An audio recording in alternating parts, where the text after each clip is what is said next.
देश की राजनीति इन दिनों सिर्फ राम मंदिर और हिंदुत्व के इर्द गिर्द घूम रही है। विपक्ष के पास अभी राम मंदिर के मुद्दे की काट में सॉलिड एजेंडा भी नहीं मिला था, तो अब सीएम योगी ने सनातन का मुद्दा छेड़ दिया है और कहा है कि धर्म सिर्फ सनातन है, बाकी पंथ और संप्रदाय। दरअसल राजस्थान में जनसभा को संबोधित करने के दौरान सीएम योगी ने कहा, रास्ते अलग हो सकते हैं लेकिन मंजिल सिर्फ एक है। उन्होंने कहा है कि सनातन ही वो धर्म है जो सबके अंदर समाहित है, क्योंकि बिना डिगे बिना झुके सनातन हमेशा अडिग रहा है। इसके साथ ही सीएम योगी ने कहा, कुछ बाधाएं कुछ चुनौतियां आई होंगी लेकिन सब एकजुट हुए तो जीत में देर नहीं लगी। साथ ही उन्होंने राम मंदिर की भी याद दिलाई और कहा कि 500 साल बाद भी राम मंदिर का सपना पूरा हुआ तो कुछ भी हो सकता है। यानी सनातन की शक्ति एक बार फिर विपक्ष के लिए चुनौती बन चुकी है। आपको एक रिपोर्ट दिखाते हैं।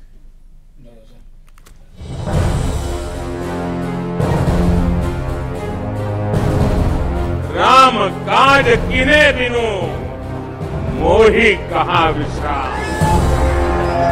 अब रुकना नहीं है, थकना नहीं है और विश्राम का तो सवाल पैदा ही नहीं होता। अयोध्या प्लान से 24 में चुनावी काम बनने वाला है। राम दरबार से 24 में हैट्रिक का सपना साकार होने वाला है और अयोध्या वाली रणनीति से विपक्ष को चुनौती मिलने वाली है, क्योंकि बीजेपी राम मंदिर को मुद्दा बना चुकी है और विपक्ष की सुई का कांटा अब भी न्योते पर अटका है।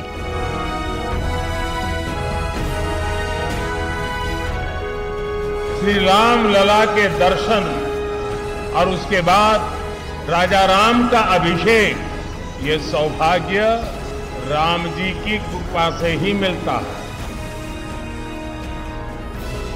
बीजेपी के फायर ब्रांड नेता, हिंदुत्व के ध्वजवाहक और भगवाधारी योगी आदित्यनाथ एक बार फिर से सनातन का झंडा बुलंद करने निकले हैं और यूपी से राजस्थान तक संदेश दे रहे हैं, धर्म सिर्फ सनातन है, बाकी पंथ और संप्रदाय है।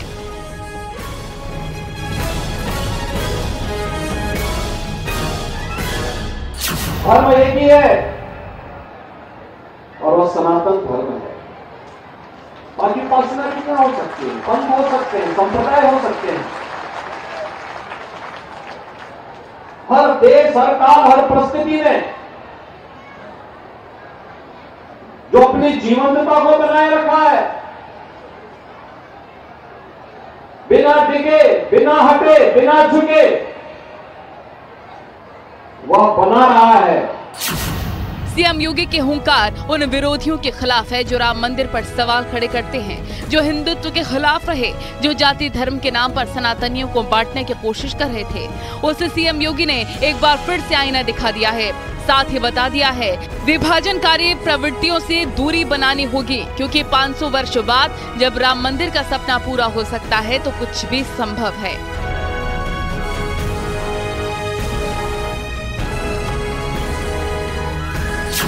अयोध्या में मर्यादा पुरुषोत्तम भगवान श्री राम के भव्य मंदिर के निर्माण का कार्य पूरा हो चुका है। 22 जनवरी को 500 वर्षों के इंतजार के बाद प्रभु राम अपने भव्य मंदिर में विराजमान होंगे। हर भारतवासी प्रफुल्लित है।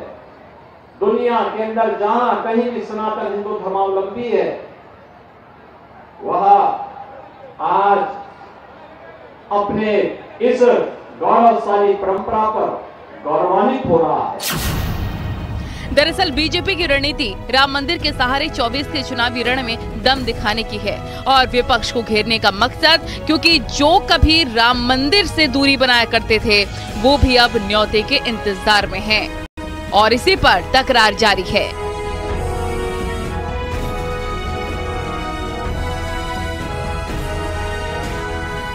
मुझे कोई न्योते की आवश्यकता नहीं है, हमारे हृदय में बसे हैं भगवान राम। न्योता मतलब कांग्रेस के किसी नेता का? पहली बात तो यह है कि जिस रामलला की लड़ाई पर, मूर्ति पर सारा झगड़ा हुआ, वो मूर्ति कहाँ है? वो मूर्ति स्थापित क्यों नहीं हुई? यही लोग हैं जब अटल जी की सरकार थी तब पूछते थे कि आप राम मंदिर कब बनाएंगे, यही लोग हैं। और हमें आरोप लगाते थे मंदिर वहीं बनाएंगे, तारीख नहीं बताएंगे।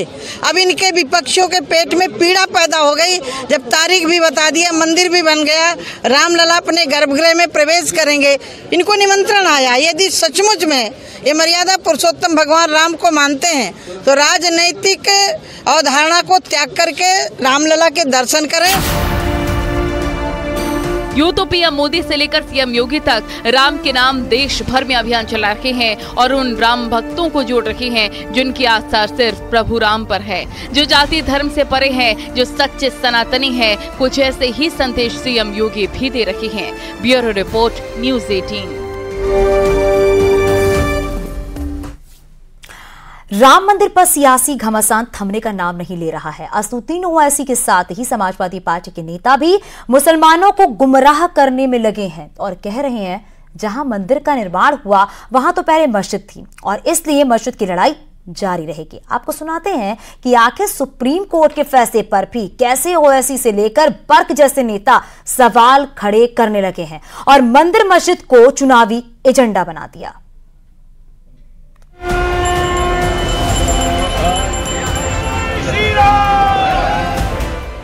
भव्य दिव्य राम मंदिर करीब करीब बनकर तैयार हो चुका है। देश के बच्चे बच्चे की जुबान पर राम का नाम है। पीएम मोदी से लेकर सीएम योगी तक प्राण प्रतिष्ठा की तैयारी में लगे हैं। लेकिन कुछ ऐसे भी नेता हैं जो सिर्फ अयोध्या को सियासी अखाड़ा मान रहे हैं, जो मंदिर मस्जिद के नाम पर लोगों को भड़का रहे हैं और उस फैसले से भी खुद को दूर रख चुके हैं जो सुप्रीम कोर्ट से आया था। हमारी मस्जिद हमने खो दी और वहां पर क्या किया जा रहा है आप देख रहे हैं। नौजवानों, क्या तुम्हारे दिलों में हमारे दिलों में तकलीफ नहीं होती कि जिस जगह पर हमने 500 साल हय्या अल सलाह और हय्या अल फलाह की सदाएं दी, जहां पर हमने बैठकर कुरान करीम का जिक्र किया, जहां पर हमने बैठकर सलातो सलाम के नजराने पेश किए, आज वो जगह हमारे हाथ में नहीं है।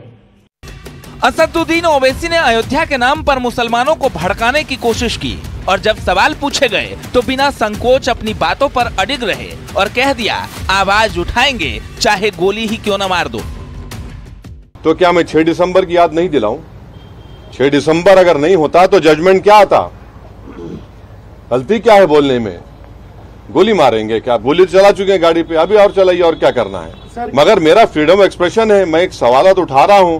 अगर आप बोलेंगे नहीं उठा सकते तो क्या भाई ये क्या इजराइल है या फिर आपको ये नॉर्थ कोरिया है?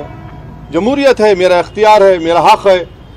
असदुद्दीन ओवैसी ही नहीं बल्कि खुद को मुस्लिमों का रहनुमा बताने वाले समाजवादी पार्टी के सांसद और एमएलए भी नौजवानों को भड़काने में पूरा योगदान दे रहे हैं। आगे भी खबरें जारी हैं, यहाँ रुकेंगे छोटा सा ब्रेक के लिए, जल्द लौटते हैं।